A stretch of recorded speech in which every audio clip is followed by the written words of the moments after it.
유한타증권의 유동원 글로벌 자산배분 본부장님 안녕하세요. 안녕하십니까. 안녕하십니까. 네. 오늘 또 표정도 좀 좋으시고 오늘도 역시 멋지시네요. 감사합니다. 네. 네, 표정이 좋으면 안 될 것 같은데 어머님께서. 네, 아직 사실 이제 시장의 변동성이 계속 크잖아요. 뭐 하루 좋고 하루 어떻게 얘기해야 될지 아직 좀 안정된 것 같지는 않은데 네. 보시기에 어떠신가요? 그러니까 제 댓글이 무슨 방향성을 보여준대요. 그래서 댓글이 너무 많은 욕이 달리면 그게 바닥이다. 네, 제가 지금 웃고 있죠. 네. 웃고 있는 이유는 지금 현재 시점에서 저희가 실적을 들여다보거든요. 네, 보통 가장 극심한 변동성이 일어나고 실적과 상관이 없는 액션들이 나오고 이제 그런 것들이 보통 제 경험이 이제 30년 가까이 되는데 한 여태까지 한 3-4번 정도 나왔던 것 같아요. 네, 그런 기간이 오래 가지는 않아요. 그러니까 예를 한번 들어드리면 2008년도에 제가 헤지펀드를 운영을 하고 있을 때 제가 그래도 어쨌든 2008년도에는 그 시장이 대사락장이 일어날 거라고 예측을 하고 있었던 타이밍이었었기 때문에 네. 우리가 운용을 할 때 제가 7월 달부터 싱가포르에서 헤지펀드 운용을 하고 있었는데 네. 7, 8, 9월 달에 수익률이 한 플러스 제 기억으로는 7% 넘게 났었던 것 같아요. 네. 한 달에 2%씩 롱숏이었으니까 그랬는데 3일 만에 그게 마이너스로 갔거든요. 그래서 이 대사락장 시작됐다 그래서 전부 다 털었어요. 네. 그리고 그 9월부터 시작해서 10월, 11월 딱 그 3개월이 어떤 현상이 일어났었냐면 실적이 정말로 괜찮은 회사들이 더 많이 빠졌어요. 네. 예, 그러면서 거의 뭐 패닉 상태였었고 그때 저희가 계산했던 코스피로 계산하자면 적정 가치가 2000이 넘었었을 때부터 저희가 분석을 했었을 때가 1200 정도로 봤었거든요. 그래서 이제 1200대부터는 이제 사도 될 거라고 생각을 했는데 그게 900 갔었어요. 네. 예, 그러면서 이제 그 1200부터 900의 그 30% 하락이 정말로 셌는데 그때는 뭐 펀더멘탈이고 뭐 상관이 없었어요. 근데 그게 딱 얼마나 그 시간이 걸렸냐면 2달. 네. 그리고 나서 그때 그 좋은 종목들을 샀으면 거의 평균적으로 5배는 먹었던 네. 기억이 나요. 그래서 지금 이제 어떤 느낌이냐면 실적을 보고 있으면은 이 주식은 팔 수가 없어요. 네. 네. 그런데 주가는 흘러요. 간단하게 예를 들어드리면 이번에 실적 발표한 것 중에서 이제 구글, 알파벳 구글 실적이 나왔죠. 네. 뭘 미스를 했냐면 다른 건 다 괜찮은데 하나가 미스가 됐는데 그게 유튜브 광고 매출입니다. 이게 이제 숫자가 예측보다 좀 안 좋게 나왔어요. 그러면서 이제 주가가 지난 3일 동안으로 계산하자면 어쨌든 뭐 2자릿수의 흘러내림이 나왔어요. 네. 근데 이제 전체적인 매출 증가율은 그 큰 회사가 사실 마이크로소프트보다도 매출이 더 크거든요. 그 큰 회사가 작년 동기 대비해서 매출 증가율이 자그마치 23%입니다. 네. 근데 그렇게 빠뜨려요. 그러니까 이런 걸 보고 있으면은 이제 시장은 거의 뭐 비정상적으로 갔구나. 그러니까 화요일이 거의 극치로 네. 가는 상황이었기 때문에 이럴 때는 이제 저는 정말 이제 기회를 살려야 되는 거죠. 뭐 오늘도 그런 종목이 하나 있어가지고 저는 요즘에는 이제 시장을 보질 않고 종목이 뭔가 잘못된 액션이 나오면 그거를 어떻게 기회를 살릴까 하는 생각을 가지고 있어요. 그래서 네. 오늘도 지금 반도체든 뭐 아니면 신재생 에너지든 뭐 여러 가지 종목들을 보면서 우리가 지금 같은 변동성 구간에서는 종목 선별이 중요하고 이럴 때가 진짜 정말 돈을 벌 수 있는 기회가 만들어지는 타이밍이기 때문에 시장에 계속 참여를 하실 분들이시면 네. 이 방송을 보시는 분들은 어쨌든 기본적으로 주식 투자를 하시는 분들이시잖아요. 그러면 정말 좋은 기회가 지금 나오고 있는 상황이라서 이럴 때를 좀 즐기실 수 있는 그런 어떤 뭐라 그럴까요? 멘탈을 만드시면 나중에 결과론적으로 이렇게 시간을 활용을 하시고 있는데 좋은 어떤 뭔가를 얻어내시기를 진짜 진심으로 바라면서 오늘 방송을 시작해 보겠습니다. 자, 시작을 이렇게 하고 우선 또 말씀을 드리고 싶은 내용은 뭐냐면 어떤 부분이 틀렸는지, 그죠? 또 새롭게 마음을 시작하면서 이제 돈을 벌려면 왜 우리가 틀렸는지 하는 부분에 있어서 좀 정리가 필요하겠죠. 작년 11월 22일이 나스닥의 고점이었습니다. 네. 그 고점부터 지금 4월 말이니까 딱 5개월 지났어요. 네. 그러니까 이 5개월 동안에 굉장히 세게 틀린 게 3개가 나왔었어요. 우선 첫 번째는 긴축 사이클. 네. 그죠? 11월 달에 파웰 의장이 말을 완전히 바꿔버렸죠. 금리 안 올린다, 천천히 올린다. 뭐 거의 뭐 금리에 대한 얘기가 없다가 비둘기파에서 이제 올린다, 빨리 올린다, 정말 빨리 올린다 이런 식으로 지금 변해왔습니다. 네. 5개월 사이에. 그러니까 그게 이제 우리가 예측했던 것보다는 훨씬 빨라졌기 때문에 이제 그게 틀렸던 거죠. 두 번째, 전쟁. 러시아 우크라이나 전쟁이 일어나지 않을 가능성이 더 높다라고 생각을 했지만 실질적으로 이제 공격이 지금 계속 이어지고 있고 네. 벌써 2월 달에 시작을 해서 벌써 2, 3, 4, 3개월째 지금 하고 있고 다들 연말이라고 얘기를 합니다. 그러니까 이게 여러 가지 원자재 가격에 영향을 미치고 있는 거 두 개. 그다음에 세 번째는 중국이죠. 네. 정말 생각했던 거하고 완전 틀리게 가고 있는 부분이죠. 우리가 뭐라고 예측을 했었냐면 보통 올림픽이 있으면 부양책을 쓰고 뭐 그런 식으로 하면서 시장이 올라가고 그런 어떤 좀 화려한 걸 바랐으나 네. 완전 정반대.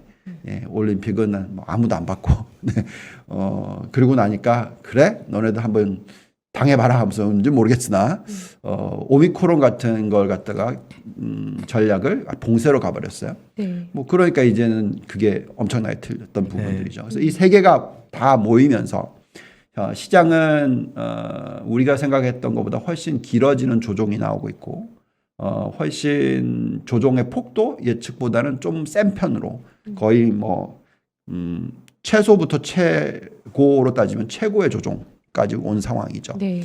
자, 그러면 이제 여기서 우리가 그러면 이제 3번 연속으로 예측과 다른 현상이 일어났는데 우리가 이걸 이제 어떻게 대응을 해야 되느냐는 거잖아요.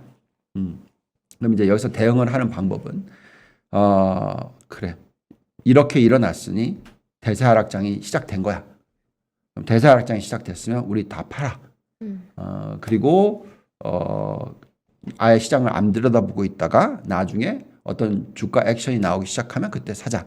이런 전략을 펼 수가 있는 거고요. 네. 아니면 분석을 해봤는데 대세 하락장이 아니고 이런 부분들은 언제든지 바로 사라질 수 있는 이벤트들이다. 그렇잖아요. 전쟁도 어떤 액션에 의한 현상인 거고 그 다음에 봉쇄도 어떤 액션에 의한 현상인 거잖아요. 그거를 언제든지 풀 수가 있는 거죠. 푸틴이 결정을 내리면 끝나는 거고 시진핑이 결정을 내리면 끝나는 거잖아요. 네. 그래서 그것을 가지고 우리가 액션을 취할 것이냐. 그죠? 제가 볼 때는 그렇지 않은 게 좋겠죠. 경기 침체로 안 갈 확률이 더 높다라고 저는 생각하는 거고요. 그 다음에 이제 미 연준의 금리의 부분만 보고 판단을 하면 된다. 저는. 그럼 이제 미 연준의 금리의 인상 속도에 따라서 미국의 경제가 어느 정도로 튼실하고 미국이 어느 정도로 이 금리를 올렸을 때 감당 가능하고 현재 부채 비율, 현재 가계의 펀디멘탈, 기업들의 펀디멘탈, 기업들의 실적 이걸 공부를 해야 되는 거죠. 지금 이 시간에는. 근데 제가 그런 거를 정말 많이 하고 있는데 제 판단이 틀릴 수도 있습니다만 저는 실적이 너무 좋다. 코스트가 올라간 부분을 기업들이 다 전가 가능하다. 다는 아니다 하더라도 옛날보다도 훨씬 좋게 하고 있다. 그래서 금리를 감당해낼 수 있는 수준이 3% 이상의 금리도 감당 가능하다. 경기 침체는 안 올 것이다. 어쨌든 언젠간 오겠죠.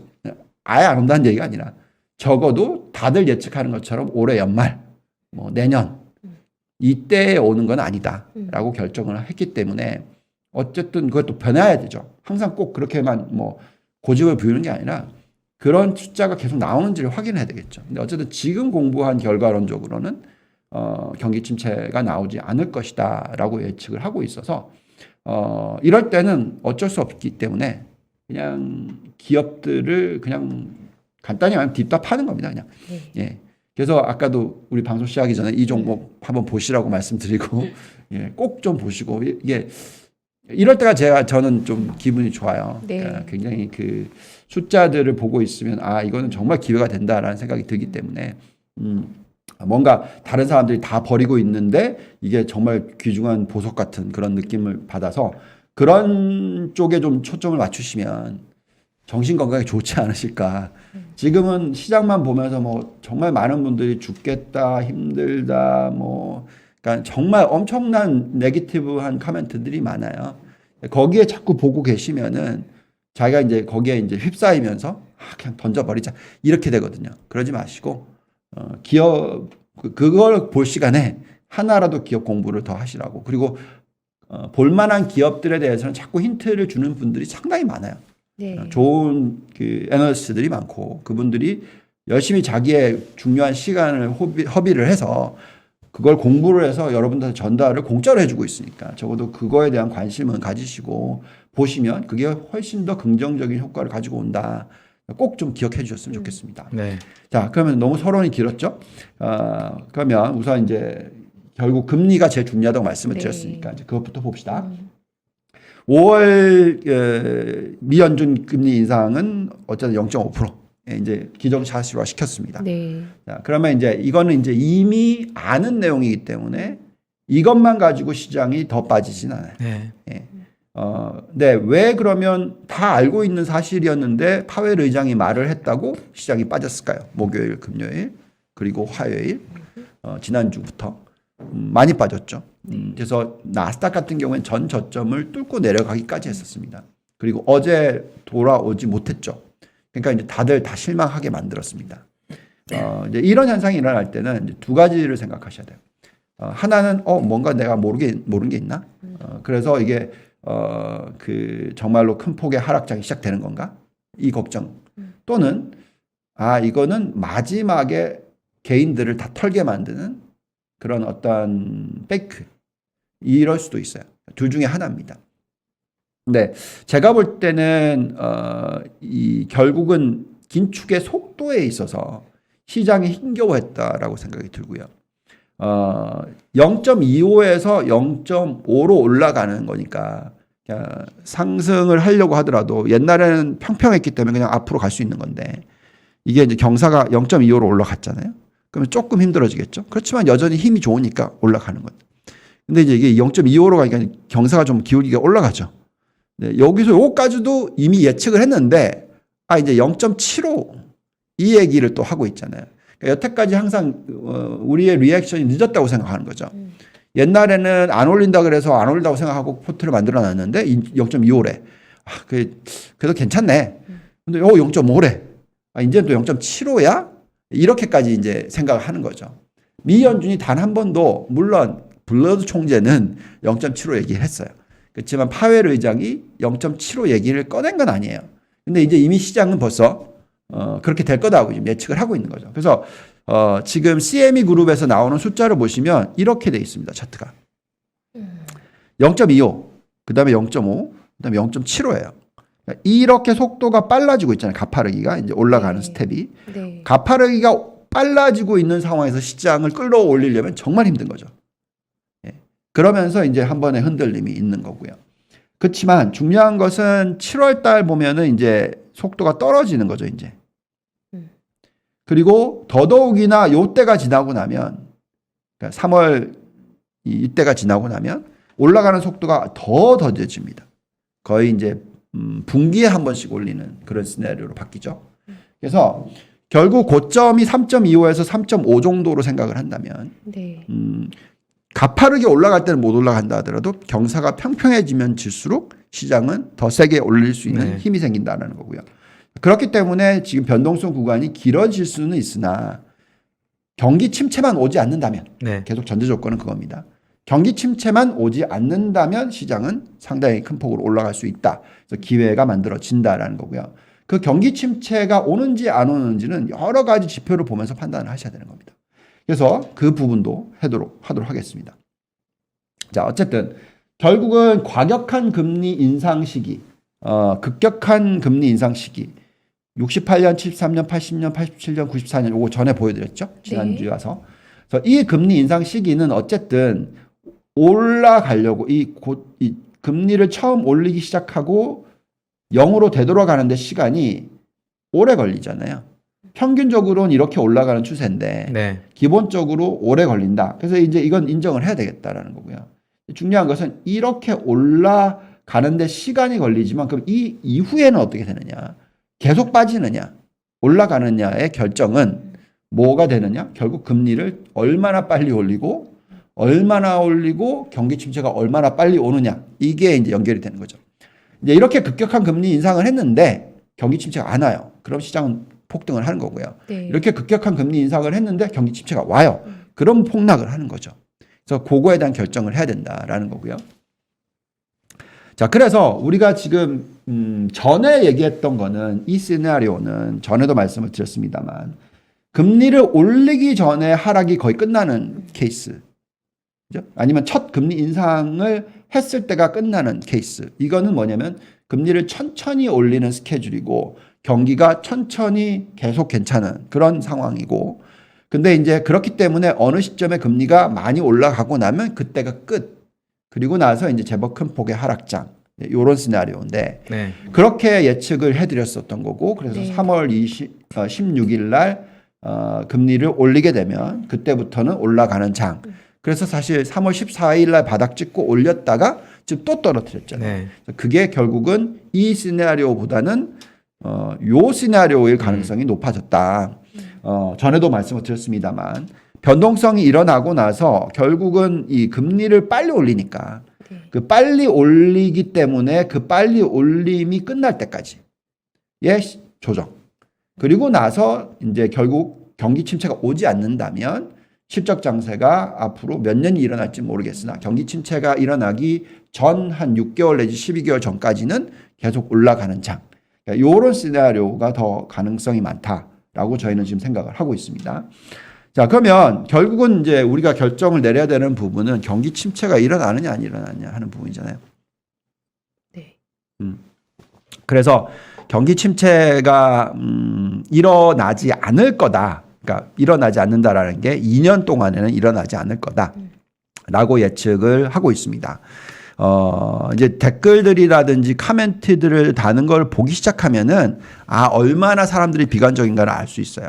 자, 예를 들면 이 차트를 제가 방송을 제가 찍어서 올렸는데 여기 네. 보시면은 여기 보면 안 찍은 것처럼 나오잖아요. 네. 마이너스. 네. 예. 근데 살짝 한 하루 정도가 하루나 이틀인가 이틀 찍었었죠. 네. 근데 이게 왜 이러면서 이거 잘못된 거다. 뭐 이런 걸 가지고 갖다 붙였느냐. 저희가 만드는 게 아니고요. 이거는 그냥 미 연준 사이트에서 갖고 오는 겁니다. 이건 주봉이기 때문에 그렇습니다. 자, 그래서 사람들이 안 좋게 생각할 때는 안 좋은 것만 보는 현상이 있거든요. 그렇잖아요. 네. 그래서 그럴 때는 좀 멀리 하십시오. 그런 내용을. 어쨌든 지금 보시면 10년 마이너스 2년의 국채 금리의 차이는 과거에 94년도 그리고 98년도하고 비슷한 흐름이긴 해요. 그리고 이때하고도 비슷하다고 생각하실 수 있고요. 2007년, 2006년, 2007년. 어쨌든 간에 지금 찍었다가 올라간 건 사실이에요. 그죠? 그리고 이때보다도 지금 훨씬 낮은 금리 시대잖아요. 네. 그렇기 때문에 10년 마이너스 2년보다는 10년 마이너스 3개월을 보시는 게 중요하다라고 말씀을 드리고 있죠. 그래서 보시면 3개월짜리가 98년이냐 94년이냐 아니면 2006년이냐 역시나 94년하고 더 비슷해요. 그렇잖아요. 네. 훨씬 높죠. 그래서 이거에 대해서는 제가 2018년부터 설명을 해드렸던 내용입니다. 방송도 만들었고 여러 가지를 통해서 뭐 전달해드리려고 노력을 했던 부분인데 제가 전 회사에 있을 때 장단기 금리 차의 역전, 그러니까 yield curve flattening 또는 yield curve inversing이 왜 경기 침체와 연결이 되느냐 하는 부분은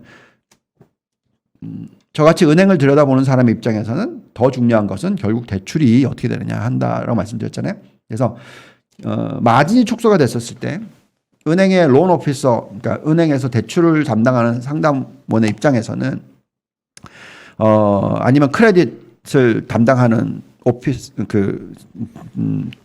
본부에서는 당연히 이걸 빌려줬었을 때 떼일지 않을까 하는 것도 중요하지만 마진이 얼마냐가 중요하잖아요.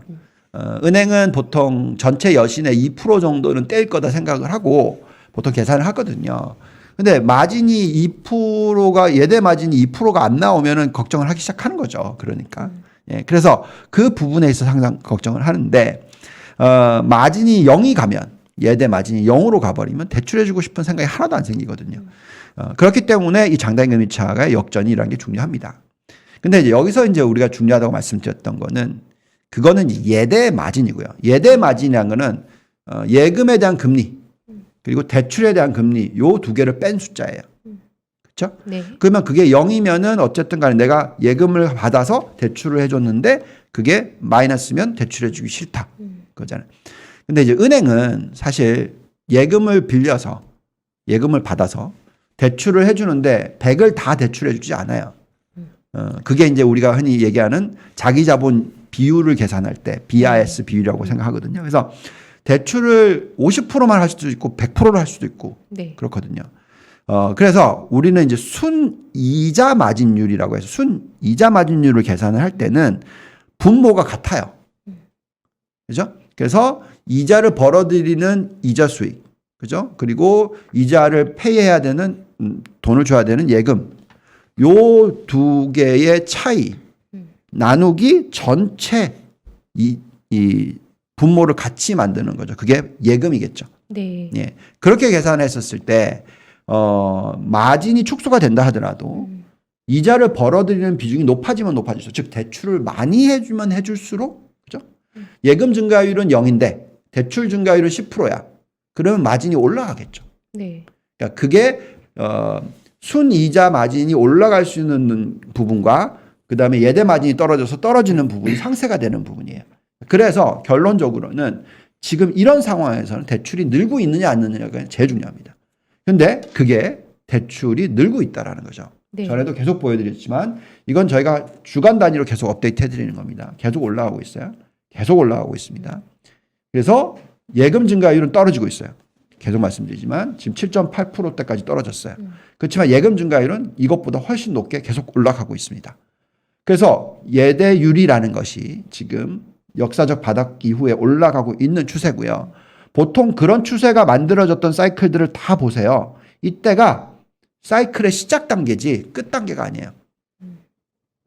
만약에 이게 꺾여 내려가 다시 꺾여 내려간다 이런 걱정해야 됩니다.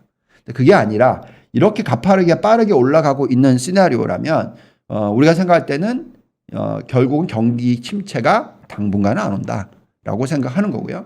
이걸 이제 역계산을 좀 해봅시다. 예를 들어서 대출 증가율이 연간 10%가 나오는데 경기 침체가 올까요? 안 오거든요. 왜냐하면 그건 GDP가 적어도 그 정도 10%의 성장을 볼 수가 있다는 얘기예요. 명목으로. 그래서 인플레이션이 6%라고 치더라도 실질 성장률이 4% 나올 수 있는 거다. 이렇게 생각하시면 됩니다. 결론은. 그러면 예금 증가율이 떨어지는데 예대율은 올라가겠죠. 근데 예대율이 너무 많이 올라가면 더 이상 대출을 해주기 싫어지겠죠. 네. 예. 그래서 계산을 해보자는 거죠. 60%에서 10% 늘면 뭐 얼마 되겠습니까? 요 수준에서 10% 늘면 67% 되겠죠. 그럼 1년이 지나고 나서도 경기 침체 안 오는 거죠. 그러면 67%가 또 10%가 늘면은 6.7% 올라가잖아요. 네. 그럼 74% 되겠죠. 그렇죠? 그때 아직 멀었죠.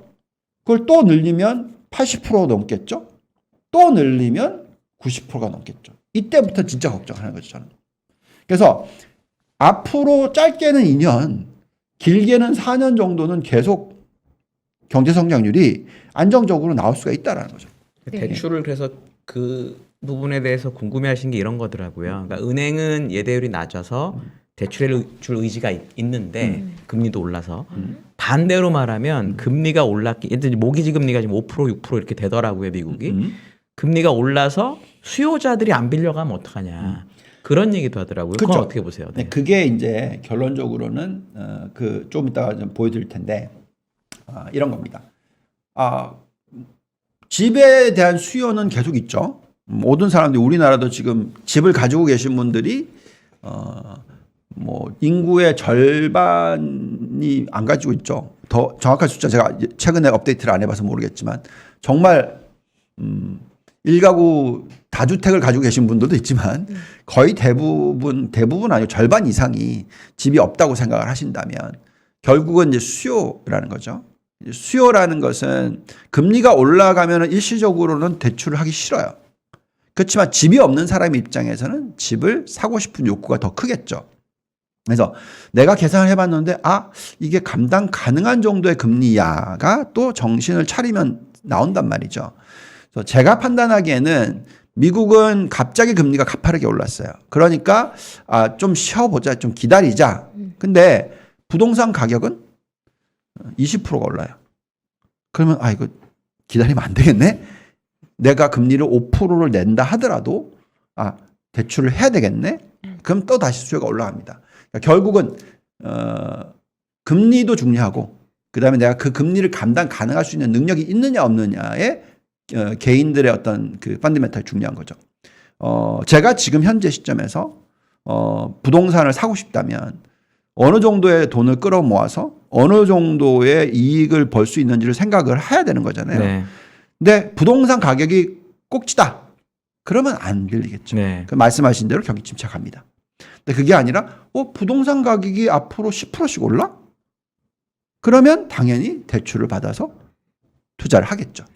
그리고 이번에 JP 모건하고 뱅크 오브 아메리카 시티 실적을 보니까 대출이 늘긴 했는데 이제 카드 관련 컨슈머 론이 늘었다고 얘기를 많이 하더라고요. 근데 전 이제 은행 전문가는 아니니까 네. 그게 보통 영속성이 있는 대출인가요? 아니면 어때요? 그러니까 어떤 대출이 많이 늘어나는 게 은행이 좀 건전하다 이렇게 평가할 수 있는 게 있을까요? 저는 그게 조금 그래서 JP 모건이 뭘 했냐면 소비가 좋긴 한데 단기적으로는 좋을 거는 확실한데 장기는 모르게 뭐 이렇게 말을 아사모사하게 하더라고요. 네. 그래서 네. 전문가시니까 그런 건 어떻게 평가? JP 모건은 JP 모건의 다이먼드 회장님이 하시는 얘기는 제가 될 수 있으면 이자 쪽은 별로 안 봐요. 왜냐하면 그분은 하셨으니까 유명하신 분이 하셨으니까. 그분은 워낙 네. 하도 금리가 6%까지 올라가야 된다 그러면서 네. 이제 얘기를 하시기 때문에 네. 그분 떼돈을 버는 거니까 회사가. 네. 한번 볼게요. 그런 네. 부분들에 있어서 네, 지금 네. 이제 요걸 보면서 얘기를 해봅시다. 네. 제가 은행의 론 오피서는 당연히 금리를 더 많이 올릴 거예요. 왜냐하면 돈을 더 많이 벌 수 있으니까 안 떼이고. 자 보시면 97년 2000년도 요때 그죠? 네. 이게 이제 위기가 터졌을 때입니다. 네. 이게 이제 닷컴 버블 붕괴됐을 때예요. 자, 이거 보고 있으면 이 초록색 선이 넷 캐시가 어떻게 됩니까 지금? 결국은 넷댓이죠. 네. 그러니까 넷댓이 엄청나게 올라갔죠. 처음 과거에 여태까지 한 번도 아니다가 네. 80년대 후반부터 올라가기 시작해서 굉장히 높은 수준까지 왔어요. 자 이러면은 이 금리가 자꾸 올라가면 걱정스럽죠. 네. 떼일 가능성이 많잖아요. 그 다음에 이제 2008년에 왜 터졌겠습니까? 이렇게 많이 올라갔어. 거의 뭐 가계가 한마디로 개판인 거죠. 이건 여기다가 대출을 엄청나게 했어요. 서브프라임. 네. 그러니까 이제 은행들이 이제 거의 잘못했죠. 네. 예. 네. 지금 보세요. 여기에요 지금. 음. 이게 보시면 80년대 이후에 처음입니다. 그러면 물론 카드는 좀 걱정스럽죠. 왜냐하면 그건 이제 돈을 못 버는 사람들이 카드를 더 많이 하니까. 네, 그게 단기적인 자금으로서 생각하실 수도 있고요. 근데 요걸 보고 있으면 장기적인 자금도 앞으로 수요가 있을 수 있는 네. 가능성이 상당히 높다는 네. 거죠. 네. 그리고 그걸 대출해 줬을 때 떼일 가능성은 적다라는 거예요. 네. 그리고 또 다른 걸 뭘 봐야 되냐면 전에 제가 보여드렸잖아요. 이제 캐피털 에디쿼시 레이시오라고 해서 자기 자본 비율. 네. 그게 지금 역대 최고입니다. 네. 그럼 은행의 입장에서는 그래도 적어도 내가 인기 있을 때는 내가 보너스 많이 받겠네 하고 대출을 해주게 돼 있습니다. 네. 그래서 저는 그거를 너무 막 나눠가지고 그러니까 억지로 찾아내는 거죠. 그러니까 안 좋을 이유를. 네. 네. 많은 분들이 저한테 그렇게 얘기를 해요. 제가 이미 벌써 결정을 해놓고 억지로 상승해야 된다라는 얘기를 한다라고 생각하십니다. 저는 전혀 그런 스타일 아니고요. 네. 정말로 전혀 그런 스타일 아닙니다. 저는 숫자를 믿는 사람이기 때문에 숫자가 그렇기 때문에 그렇게 얘기를 해드리는 것이지 숫자가 만약에 완전히 바뀌었다. 그러면 당연히 네. 안 좋게 얘기를 할 겁니다. 뭐 그렇게 제가 2006년, 2007년도에도 얘기를 했었고 97년, 98년도에도 그렇게 얘기를 했었기 때문에 지금도 그런 숫자가 나오기 시작하면 그렇게 말씀을 드릴 텐데 이 숫자를 보고 있는데 가게가 터진다? 네. 수요가 확 줄어든다? 네. 예, 그렇게 보지는 않습니다. 네. 그리고 또 임금 상승률이 이렇게 높아요. 그러니까 결국은 소득이 늘어나니까 인플레이션을 감당하고도 내가 소비를 일으킬 수 있는 여건이 있다라는 거죠. 예. 그렇기 때문에 현재 시점에서는 경기 침체가 바로 일어날 거라고 예측을 하지 않는다라고 네. 말씀을 드리겠습니다. 그 다음에 이걸 보세요. 이거 이제 경기 선행 지수고 또 경기 동행 지수입니다. 보통 우리가 걱정을 할 때는 요럴 때예요. 확 가파르게 올라가다가 네. 꼭지 찍고 뚝 떨어지고 그죠? 이렇게 떨어진 거죠. 네. 그러면 이제 경기 선행 지수가 이렇게 떨어지니까 경기 동행 지수도 얼마 지나고 나면 이렇게 꺾이죠. 네. 네. 그게 경기 침체 오는 거잖아요. 여기도 마찬가지죠. 그죠? 그죠? 여기도 보면 꺾였죠? 네. 평평해졌죠? 그러니까 확. 근데 지금 이제 겨우 평평해질까 하는 상황이에요. 선행 지수가. 여기서 바로 온다고요? 경기 침체가? 아니, 옛날에는 이렇게 길게 이렇게 길었는데 왜 지금은 당장 온다고 생각하시나요? 예, 네. 아니라는 거죠. 제가 생각할 때는. 경기 선행 지수가 꺾이고 그게 이제 떨어지기 시작하는 것이 나오면 그때부터는 진짜 걱정을 해야 되겠지만 지금은 이제 평평해지는 정도 가파르게 올라가다가 그래서 동행 지수가 가파르게 지금 계속 올라가고 있는 상황. 그러니까 요때에 경기 침체가 앞으로 6개월 안에 오니까 지금 다 파세요. 네. 예, 저는 이렇게는 얘기를 못 한다는 얘기죠. 예, 그렇게 말씀을 드리는 거고 결론적으로는 다시 말씀드리지만 이번 사이클은 이럴 확률이 더 높다. 그래서 미 연준이 왜 저렇게 세게 얘기를 할까? 그만큼 자기네들이 여태까지 봐왔던 지난 몇십 년 동안에 이 정도로 경기가 튼튼할 수 있을 만한 펀디멘탈인 적이 없었다. 또 그도 그럴 것이 그냥 돈을 왕창 개인들한테 줬잖아요. 공짜로. 그렇죠. 헬리콥터 많이로. 네. 심지어는 지금 이제 처음으로 사회에 입사하시는 분들한테 스튜던트 론 다 갚아줬잖아요. 우리나라도 그런 거 좀 했으면 좋겠습니다. 그렇잖아요. 그러니까 결국은 소비를 할 수 있는 그런 여건이 굉장히 많이 생기는 거죠. 제가 예를 들어서 미국에서 공부를 할 때 스튜던트 론을 많이 빌렸어요. 그게 그때 제 기억으로는 대출한 게 거의 한 25,000불. 네. 예, 굉장히 많은 돈이죠, 사실. 왜냐하면 그때 학비가 뭐 15,000불이었으니까. 네. 그죠? 2년 정도의 학비를 대출을 했었으니까. 그거를 지금 제가 딱 회사 입사를 했는데 다 갚았다. 네. 그것도 나라가 갚아줬다. 신나게 쓰고 싶겠죠. 네. 솔직히 말해서. 안 네. 그렇습니까? 네. 결론적으로는 지금 현재는 부채 비율이 튼튼해요. 개인들은. 그러니까 안 쓸 이유가 별로 없어요. 예. 게다가 이제 위드 코로나에 리오프닝에 그러니까 우리나라의 경기가 수출이 안 좋은 건 뭐 그럴 수도 있겠지만 지금 이제 완전히 위드 코로나고 완전 리오프닝인데 제가 코로나 아직 안 걸려서 항상 두렵거든요. 근데 보면은 지금 뭐 어딜 가도 북적북적이잖아요. 진짜 정신 없을 정도로. 그건 소비가 일어나고 있다라는 얘기 아니겠습니까? 그래서 결론적으로는 지금 현재의 경기 침체가 올 가능성에 대해서 미 연준은 굉장히 세게 보는 거죠. 안 일어난다. 그러니까 나 세게 땡길게 우선. 빨리 땡겨놓고 그러고 나서 경기 침체가 일어날 것 같은 조짐이 살짝 보인다? 그러면 내리면 되잖아. 네. 그러니까 먼저 땡겨놔야지 버퍼가 생기는 거잖아요. 내릴 룸이 있는 거니까. 그래서 지금 할 수 있을 때 많이 땡겨놓자. 프론트 로딩을 하자. 먼저 땡기자. 이런 현상이라는 거죠. 그럴 때는 보통 시장은 먼저 땡기고 나서 그 땡기는 속도가 끝났을 때 그때부터 오른다는 거죠. 그게 이제 94년이었다라는 거고요.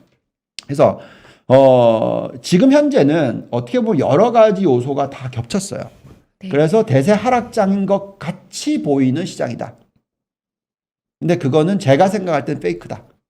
그러니까 굉장히 구름이 막 껴 있으니까 잘 안 보이는, 안개가 막 껴 있으니까 안 보이는 그렇지만 그거에 대한 부분에 있어서는 많이 여태까지 보여줬었다. 왜 그러냐? 지금이 딱 중간선거 기간이잖아요. 네. 미국이 미국이 94년, 98년도 중간선거 기간이었어요. 네. 그때도 보시면은 인터데이로 그러니까 그 한 해 안에 네. 상반기에 9% 빠졌었고 19% 빠졌었어요. 근데 중요한 거는 그게 끝나고 나면 14% 오르고 37% 오르니까 하락폭의 상당 부분을 다 돌린다라는 거죠. 네. 중간선거의 과거 1900년대부터 지금까지의 평균이 연초 대비해서 중간선거 1까지가 플랫. 그러면 빠졌다가 돌리고 플랫. 네. 이게 거의 역사의 평균이에요. 네. 그래서 지금은 다들 막 여러 가지가 생각하니까 이렇게 되지 않을 거라고 생각하고 빠지고 또 빠지고 네. 이걸 예측하고 계시는 거잖아요. 네. 근데 지금 1950년대부터 여태까지 단 한 번도 안 그런 적이 있나요? 그런가 보네요. 다 정확하게 방향이 똑같나 네. 본데요. 네. 경기 침체 안 왔어요. 음. 그렇다면 여기다 대놓고 우리는 경기 침체가 온다라고 얘기하는 게 더 과감하다는 거죠. 근데 지금 요즘에는 상당히 많은 투자자들이 거의 지금 서베이를 하면 뭐라고 하죠? 물어보는 거. 네. 서베이를 하면 지금 요즘에 일어나고 있는 서베이 제일 많이 본 게 몇 개가 있는데 우선 하나는 뭐냐면 언제 경기 침체가 올 겁니까? 투자자들한테. 네. 기관 투자자들, 개인 투자자한테 50%가 내년. 이거를 무시하는 거죠 지금. 네. 그죠? 예. 지금 그럼 절반이 그렇게 생각하고 있어요. 그럼 굉장히 지금 이게 경기 침체에 대해서 베팅을 하고 있는 거죠. 심지어 올해 온다고 생각하는 사람이 거의 20%. 그럼 그 두 개를 더하면 70%. 네. 예. 과반수 이상이 경기 침체가 온다라고 지금 예측을 하면서 투자를 하고 있다는 얘기죠. 만약 그게 틀리면 어떨까요? 네. 좋은 기회가 생기는 거죠. 그게 하나 서베이고요. 또 하나의 서베이는 지금 최근에 나온 그거 보면 여론조사 죄송합니다. 그게 뭐냐면 얼마의 미국의 10년 국채 금리가 꼭지일까요? 3% 이하? 3에서 3.5, 3.5에서 4, 4% 이상 이렇게 서베이. 네. 평균적으로 지금 보면은 3.0에서 3.5의 퍼센티지가 높아요. 네. 근데 이건 좀 이상해요. 만약 그렇게 생각하신다면 얼마 전에 일어났던 화요일 날 확 빠졌을 때 네. 금리가 3% 살짝 근처까지 갔다가 쭉 빠졌어요. 네. 자, 그러면서 경기 침체 일어난다라고 얘기를 하면서 빠뜨렸죠. 네. 그리고 거기에 금리가 빠지는데 나스닥을 때려버렸잖아요. 뭔가 좀 이제 에라 모르겠다 네. 이런 느낌이잖아요. 그렇죠? 네. 만약에 금리가 3에서 3.5%까지 올라갈 거로 예측을 하고 계시면 나스닥이 빠지는 거 뭐 오케이 금리가 올라가니까 근데 그것도 아니었어. 경기 침체가 못 올 거야. 근데 성장주들을 팔아야 돼. 예. 금리가 낮은데 성장주들의 성장을 보여주고 있는 회사를 팔아야 돼. 이게 말이 안 되는 거죠. 이럴 때는 전 또 기회가 생긴다 생각합니다. 전 여전히 미국의 10년 국채 금리가 3.25에서 3.5% 사이의 꼭지를 찍을 거라 생각해요. 네. 여러 가지 다른 계산을 했었을 때 그런 역계산이 만들어집니다. 제 판단에는. 그게 거의 컨센서스죠, 지금. 3.25 정도가 그렇지 않나요? 네. 네. 왜냐하면 네. 그 전에가 3.24의 꼭지였거든요. 네. 2017년, 18년. 네. 그러다 보니까 이제 거기까지는 보는 거죠. 근데 저는 그것보단 더 올라갈 거라고 생각합니다. 그때보다 훨씬 더 펀더멘탈이 좋기 때문에 그것보단 더 올라갈 거라고 생각하는 거고 그래서 3.25에서 3.5 사이에 전 채권을 살 거예요. 네. 전에도 말씀드렸지만 네. 3% 이상에서는 보기 시작하고 3.25 올라가면 그때부터 그렇게 좀 생각하고 있습니다. 그래서 지금 현재는 그래서 이제 기회가 생긴다고 자꾸 생각하는 거고요. 그래서 참 답답하게 느껴질 수밖에 없는 이유는 과거에 이렇게 많은 금리 인상 사이클이 있었는데 평균적으로는 어쨌든 첫 금리 인상을 하고 나서 올라가는 게 맞았어요. 그죠? 네. 그래서 3월 16일 날이 어떻게 보면 바닥이었을 거다. 그래서 그냥 계속 사 모으자 했는데 한 번 더 빠진 거죠. 네. 근데 그게 가장 안 좋았던 시나리오 요때하고 똑같은 모습이 나오는 거죠. 예, 이때가 가장 안 좋았었을 때가 보시면은 마이너스. 근데 그래도 연말에 가면 상당히 많이 돌린다. 네. 그죠? 그래서 평균은 이겁니다. 요 지금 사이클이 나오고 있을 수 있어요. 근데 이게 나오고 나면 안 좋았기 때문에 오히려 나중에 확 올라가요. 경기 침체가 안 오면. 그런 확률이 더 높다라고 좀 말씀을 드리겠고요. 자, 그래서 제가 94년이랑 비교를 합니다. 근데 많은 분들께서 왜 94년만 비교하냐? 지난번에 왔었을 때 제가 다른 그 때도 비교해 드렸잖아요. 네. 68년 뭐 80년대 다 비교를 해 드렸어요. 그렇게 보는 이유는 미국의 10년 국채 금리가 그 정도까지 올라갈 건가 안 올라갈 건가를 가지고 결정한 거예요. 그러니까 예를 들어서 1968년대 요때 죄송합니다. 어디 갔냐? 네. 68년대 요때 급하게 올렸을 때 요때는 짧은 기간에 얼마를 올렸냐면 5%를 올렸습니다. 네. 그죠? 지금 제가 얘기하는 거는 맥시멈 3.5 이렇게 보고 있잖아요. 그죠? 네. 요때는 73년도에는 얼마? 7.5% 올렸습니다. 네. 80년대는요. 10% 올렸습니다. 6개월에. 그러니까 요 세 번을 제가 제외시키고 있는 이유는 그렇게 안 올렸으니까. 네. 예. 그래서 저는 87년도, 94년도 이때랑 비교를 해서 지난주에 보여드렸던 거고요. 그래서 그렇게 지금 보는 겁니다. 근데 94년이라고 얘기하는 거는 제가 얘기하는 게 아니라 미 연준에 계신 분들이 그렇게 얘기를 하고 있으니까 그러면 이때하고 비교해보자라는 거죠. 그래서 비교를 해보면 이때가 금리를 빠르게 3%로 올렸어요. 3%에서 6%로 올렸습니다. 그리고 나서 올려놓고 나서 본 거죠. 그래서 좀 경기 안 좋아질 것 같으니까 떨어뜨려요. 또 다시 올려요. 그리고 나서 아시아 금융위기 오니까 확 떨어뜨려요. 근데 막 아시아가 다 살아나. 근데 올려요. 그리고 나서 결국 경기 침체가 왔어요. 그럼 요 때부터 해서 여기까지가 자그마치 기간이 6년이 넘어요. 네.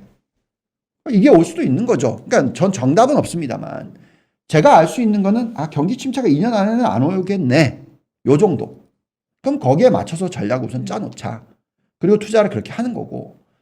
근데 경기 침체가 지금 또 분석했는데 이제 1년 안에 올 확률이 굉장히 높아졌네. 그러면 이제 바꾸겠죠. 그것이 저의 전략인 것이지 제가 결정을 해놓고 거기다 막 끼워 맞추기 식으로 숫자를 자꾸 보여드리는 게 아니다라는 얘기를 또 해드릴게요. 자, 그러면 이 94년도가 어떻게 됐었냐. 금리 올리고 떨어뜨리고 금리를 다 올리고 나서 보시면 이제 이때부터는 떨어뜨리기 시작했죠. 다 올리니까 요 변동성이 끝났어요. 네. 그리고 확 튀었습니다. 그래서 요 구간 보시면 94년도 이렇게 빠졌어요. 훅 올려요. 또 빠져요. 올려요. 또 빠져요. 이게 길어지는 거죠. 저 때는 근데 다행히 전저점을 깬 적은 한 번도 없네요. 조정하는 기간에. 이게 S&P 500이고요. 네. 나스닥은 깼죠. 세 번째 깼다가. 네. 당연히 그렇죠. 근데 어쨌든 조정 구간이 9개월은 일어났습니다. 그러면 나스닥을 작년 11월 고점으로 보고 지금 5월이니까 이제 12, 1, 2, 3, 4, 5개월 지났어요. 그러면 여기다가 4개월 더하면 6, 7, 8, 9, 9월 달이겠죠. 그 정도가 맥시멈. 제가 생각할 때는 경기 침체가 안 온다면. 짧으면 아까 보여드렸듯이 7월 달에 금리를 올리는 속도가 떨어지는. 그러니까 7월 중에는 돌리기 시작할 거다. 이 정도로 좀 생각하는 거고요. 네. 그래서 지금이 어떻게 보면 딱 3개월이 정말 공부 열심히 해서 기다리자. 반도체의 속세를 투자하시는 분들이 한 달 전이었나 많이 질문들을 하셨었어요. 제가 다른 방송에 나가서 국민은행 투자 옛날 방법을 설명을 해드리면서 이렇게 레버리지가 강하게 들어가는 투자는 될 수 있으면 바닥을 다 보고 그리고 반등을 하기 시작해서 이렇게 빠지다가 이렇게 올라갔다가 또 빠지잖아요. 이제 올라갔다가 빠지고 다시 올라가는데 요 고점을 뚫고 올라가기 시작할 때 들어가는 게 맞다라고 말씀드렸는데 그게 이제부터 만들어질 것 같아요. 그래서 저는 지금부터는 그 정도 레버리지를 투자할 만한 타임이라고 생각하고요. 지금 말씀하시는 게 반도체 3배짜리 말씀하시는 네, 겁니다. 3배짜리니까. 너무 레버리지가 크니까. 근데 우리나라 분들은 너무 이걸 좋아. 3배짜리가 무슨 제일 많이 사시는 종목이에요. 참 과감하다고 생각하지만 어쨌든 네. 어쨌든 그래서 지금 이 타이밍으로 보면 참 힘든 4개월, 5개월이었죠. 앞으로 3개월 정도 더 버티셔야 될지도 모릅니다만 그래도 그나마 이제는 계속 뚫고 내려가는 게 아니라 이제는 변동성이 옆으로 기는 변동성이 나올 수도 있으니까 제가 코로나19 터졌었을 때는 빠지고 올라갈 때 적극적으로 사라고 말씀을 드렸었어요. 뭐 분할 매수도 그냥 단기간에 3개월 안에 다 끝내라고 얘기를 했었는데 지금은 뭐 분할 매수하는 방법에 대해서 3개월 동안 분할 매수 얘기는 해드리지만 계속 올해는 연간 단위로 올라가는 폭에 대해서 기대를 많이 하지 마시라고 계속 작년 말부터 말씀드리고 있잖아요. 네. 그래서 이번에 올라가는 사이클은 조금 인내심이 필요한 사이클이다. 근데 이제 그게 지나고 나면 제법 높은 수익률이 들어올 때가 있으니까 이제 그걸 좀 기대해 보자라고 말씀을 드립니다. 그 다음에 이제 아까 말씀하셨듯이 그 금리 부분. 미 연준이 그러면 왜 다른 분들이 걱정을 하시냐면 아니 어떻게 알아요? 5% 올릴 수도 있죠. 7.5% 올릴 수도 있죠. 10% 올릴 수도 있는 거 아닙니까? 오일 쇼크 지금 저렇게 유가가 폭등을 했는데 이렇게 얘기하실 분들이 많잖아요. 근데 이제 미 연준의 입장에서도 내가 감당 가능한 금리가 뭔지는 보고 생각하겠죠. 그래서 저희가 계산을 해봤더니 정부 부채 비율이 어쨌든 94년, 95년보다는 2배 이상 늘었어요. 그러면 감당 가능 금리가 이것보다 낮아야죠. 네. 그래서 역계산하니까 3.25에서 3.5가 나와요. 저는 그걸 보면서 지금 정책이 펴지고 있다고 생각합니다. 그래서 프런트 로딩을 한다 하더라도 먼저 확 올리고 언제까지 3% 정도까지 확 올리고 그리고 이제 보면서 판단할 것 같다라고 지금 생각하는 거고요. 그 다음에 금리를 3% 이상까지는 올린다라는 게 맞아요. 왜냐하면 지금 현재 인플레이션 이제 94년도의 CRB 인덱스 원자재 가격 네. 대비 지금까지 많이 올랐죠. 그쵸. 요거를 평균으로 계산하면 인플레이션 4%가 나옵니다. 너무 높아요. 네. 그렇기 때문에 이걸 2%대로 떨어뜨리려면 적어도 금리는 3% 이상은 돼야죠. 그래서 저희는 금리를 그 정도까지는 올린다라고 지금 생각을 하고 투자에 임하고 있습니다. 지금 방금 보여주신 저 원자재 인덱스 차트에서요. 네. 이제 조금 또 이제 이것도 보고 싶은 대로 보는 걸 수는 있는데 네. 조금 불안하게 보자면 큰 추세를 이탈해버린 그렇죠. 이게 이제 과거의 경기 지표로 판단하기 어려운 지정학적 리스크라든지 뭐 그 뭔지는 정체는 모르겠으나 문제가 있는 거 아니냐 이런 시각에 대해서는 어떻게 보시나요? 그게 이제 이벤트가 두 개가 겹쳤잖아요. 네. 네. 그러니까 요때 이렇게 뚫고 올라갔었던 거는 지정학적 리스크는 없었죠. 그렇죠. 네. 이거는 진짜 한마디로 거품. 한마디로 거품. 네. 근데 요거는 두 개가 연결이 됐죠. 아까 처음에 시작할 때 말씀드렸잖아요. 러시아 우크라이나 사태, 그렇죠. 그다음에 상해 봉쇄. 네. 요 두 개를 다 포함을 시켰기 때문에 병목 현상과 플러스 알파. 그래서 이게 이제 이 현상인데 이것을 제외하고 나니까 전쟁이 계속 일어나더라도 지금 유가가 $100 수준이니까 네. 예, 어느 정도 이제 내려올 수 있는 가능성이 좀 생기는 거고 그다음에 이제 봉쇄 조치가 풀려야 됩니다. 지금 네, 상해 항만이 심각하더라고요. 그러니까요. 예, 예. 그래서 그거를 보면서 판단해야 되겠죠. 네. 그러니까 요게 이제 추세적으로 계속 원래 구간으로 못 돌아가면 정상화되는 시점이 늦어지게 되면 우리가 생각하는 전망도 추가적으로 좀 바뀔 수도 있는 그쵸. 거죠. 그러니까 지금 그만큼 시장이 조정이 더 세게 왔고 네. 더 길어지고 그런 모습들이 나오는 거죠. 네. 그래서 결국은 변동성 구간이 스트레칭 된 것은 인정을 해야 되겠죠. 그리고 그것에 왜 그렇게 됐는지에 대해서 분석을 하고 있는 거고 시진핑이 얼마나 버틸까요? 그러게요. 중국 봉쇄에 대해서는 의견도 분분하더라고요. 네. 근데 제가 볼 때는 그 버티기라 함은 비교를 하겠죠. 그래서 경기가 침체가 된다면 그거는 정말로 집권을 장기화하는데 엄청난 마이너스 영향을 미칠 수 있다. 그래서 이번에 이제 이벤트가 나온 게 인프라 투자를 적극적으로 해라. 그러면서 상해 종합지수가 반등. 여기에 이제 점점 여론이 나오고 있는 거는 오미크론을 가지고 모든 봉쇄를 한다라는 것 자체가 잘못된 거다라고 인식이 될 수가 있는 거죠. 근데 그렇게 변화갈 거라고 저는 생각을 합니다. 네, 그것에 그 중국이 안타까운 부분은 뭐냐면 그만큼 전에도 와서 보여드렸지만 중국의 의료 시설이 간호사 그다음에 의사의 수가 정말 작아요. 1000명당 수가 너무너무 네. 작아요. 그래서 훨씬 더 사망률이 높을 수도 있죠. 그렇죠? 왜냐하면 코로나 오미크론이라 하더라도 어쨌든 병원에 하스피탈라이즈 되거나 아니면 뭐 돈을 그 약품이 제대로 돼야 되는 부분이니까. 그래서 아마 그 시간 벌이를 하는 것 같아요. 그렇지만 그걸 계속 그럴 수는 없어요. 왜냐하면 그렇게 되면은 보통 폭동이 일어나니까.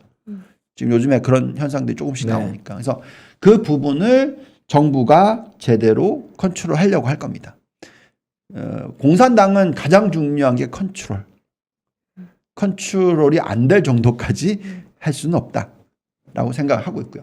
그래서 그 부분을 보면서 결국은 중국 정부가 그렇게 했을 때 어떤 업종이 좋을까는 생각하셔야 돼요. 왜냐하면 그게 또 기회가 되니까. 네. 예. 그래서 저는 중국 신재생 에너지에 대해서 계속 얘기를 하는 거고요. 네. 시간이 얼마 없네요. 네. 예. 그 다음에 이제 몰개지. 이 부분에 있어서 5.2% 최근 나온 거 5.37이에요. 네. 네. 그래서 저희가 계산해 봤습니다. 가계부채 비율 30년 모기지 론의 과거의 고점. 그래서 역행으로 계산해 보니까 감당 가능한 금리가 6.7에서 7.2% 정도 되더라고요. 그러면 아직까지 좀 여유가 있습니다. 그래서 대출이 지금 일시적으로 좀 삭수그러 드는 것 같지만 다시 일어날 거예요. 그리고 부동산 가격 지수가 지금 20개 도시가 20.2% 상승률. 예. 한 자릿수 상승률이 나올 때까지도 계속 대출은 늘어날 겁니다. 그러니까 즉 이 금리보다도 높은 상승률이 나오면 부동산 가격 상승률이 나오면 충분히 앞으로는 경기 침체가 올 가능성은 아직까지는 없다라고 생각하는 거죠. 그 다음에 이제 10년 국채금리 가지고 설명을 좀 해드리고 싶은 게 뭐냐면 이건 지난주에도 설명해드렸는데 이 고점을 너무 낮게 잡지 마세요. 계속 말씀을 드렸습니다만 3.25에서 3.5% 정도는 잡으세요. 거기에 맞춰서 채권 비중과 주식 비중을 생각하셔야 되고요. 네. 채권의 손실이 일어나는 부분과 배당 수익률과 총 수익률, 그러니까 자사주 매입 소각 수익률이 배당 수익률에 꼭 더하셔서 이 숫자 전체 숫자를 보시고 10년 국채 금리와 비교하시면서 전략을 짜시라는 말씀을 드립니다. 네. 이번에 구글 발표했죠. 네. 700억 불 자사주 소각 매입. 정말 그런 거 보고 있으면 네. 그걸 안 더하시고 계산하시면 안 됩니다. 예. 그거 꼭 하시라고 말씀을 드리겠고요. 그 다음에 너무 시간이 없으니까 업종으로서 좀 끝낼게요. 네. 반도체 회사들 실적 많이 나왔잖아요. 예, 한번 얘기 좀 해주시죠. 네. 네. 제가 여기 가려놓은 것들은 제가 들고 있는 종목이라서 가려놨고요. 네. 빼고 보면은 Applied Materials, Advanced ASML 뭐죠? 이 종목들이 반도체 장비 회사들입니다. 그렇죠. 네. 장비가 더 좋게 나와요. 그 다음에 이제 밑으로 내서 브로드컴 들어가면 뭐죠? 이거는 5G 네. 연결돼 있죠. 그래서 여기 제일 위에 있는 거는 뭐 다 아시는 종목이라서 제가 말을 안 하겠는데 네. 아니 그게 저도 뭔지 알 것 같은데. 제 유튜브 들어가시면 그 오늘 실적 발표한 내용의 디테일이 들어가 있으니까 꼭 한번 보시고요. 네. 네. 시간 외에 지금 많이 올라가고 있습니다. 어쨌든 그 다음에 이제 여기 보시면 SK 하이닉스가 있어요. 미국의 대표적인 반도체 그 디램 쪽 여기 안에 들어가 있겠죠. 예. 네. 예. 어쨌든 그래서 지금 반도체를 볼 때는 저는 장비와 메모리 요 두 개를 더 많이 보고 있습니다. 네. 예, 그건 좀 이해해 주시고요. 그 다음에 여기는 이제 신재생 에너지. 제가 들고 있는 두 종목을 빼고 나면 대부분 다 중국 종목인데 보시면 미국 종목도 있어요. 엠페스, 네. TPI, 밑에 보시면은 솔라 엣지, 퍼스트 솔라 이런 종목들이 있습니다. 그 다음에 원자재. 제가 가장 좋아하는 종목 아까 말씀드렸죠. 네, 네. 네. 두 분께서 꼭 한번 보시길 바라고요. 공부 네. 한번 해보시고요. 나머지 보시면 이제 글렌코어, 대번에너지, 코노코필립스, 마라톤 오일, 리오틴토 쭉 있습니다. 이런 종목들의 상승 여력들이 높기 때문에 저희는 이제 비중을 아까 이 반도체 플러스 IT를 한 30%, 그다음에 신재생 에너지 20% 정도, 그다음에 원자재 에너지 한 10% 정도. 요 세 개 다 더하면 60%예요. 여기다가 제가 전기차 10%, 그다음에 바이오 한 10%, 그다음에 금융주 한 10%, 그다음에 소비재 나머지 뭐 이런 식으로 해서 포트폴리오 짜고 있습니다. 근데 이제 계속 드리는 말씀은 여기서도 지금 종목별로의 이 매력도가 차이가 많이 나요. 네. 그래서 그 업종 안에서 정말 종목 고르는 게 너무너무 중요하다. 제가 얼마 전에 아까 부동산 경기 가지고 네. 들여다봤잖아요. 제가 들고 있는 종목들이 또 건설 관련된 것들이 좀 있어요. 네. 근데 안 들고 있는 거로 보면 이제 닥터 홀튼이라는 종목이 있어요. 정말 좋아 보입니다. 이런 식으로 종목을 골라내실 수 있으셔야 돼요. 그래야지 이런 변동성 장에서 버티실 수가 있습니다. 그래서 수익률이 깨진다 하더라도 그래 이 종목 워낙 실적이 좋으니까 믿을 수 있겠네 하는 그런 힘이 생기신다는 거죠. 그렇지 않으면 실적이 안 나오는 종목을 들고 있으면 진짜 막 피가 마르는 거죠. 네, 그래서 정말 좀 공부를 하시면서 종목 선별을 하시는 3개월이 되시기를 진심으로 조언을 드립니다. 네. 네, 이 어려운 시기에 또 저희들에게 차분하게 시장 정리해 주시고 좋아 보이는 섹터, 산업들 이렇게 말씀해 주셔서 감사합니다. 네. 뭔가 계속해서 데이터가 나오면서 시장에 또 변화하는 포인트가 있으면 또 네. 짚어주시면 저희에게 다 도움이 되지 않을까 싶고요. 오늘도 네. 좋은 말씀 감사합니다. 네, 감사합니다. 감사합니다. 유안타 증권의 글로벌 자산배분 본부장님, 유동원 본부장님이셨습니다. 감사합니다. 감사합니다.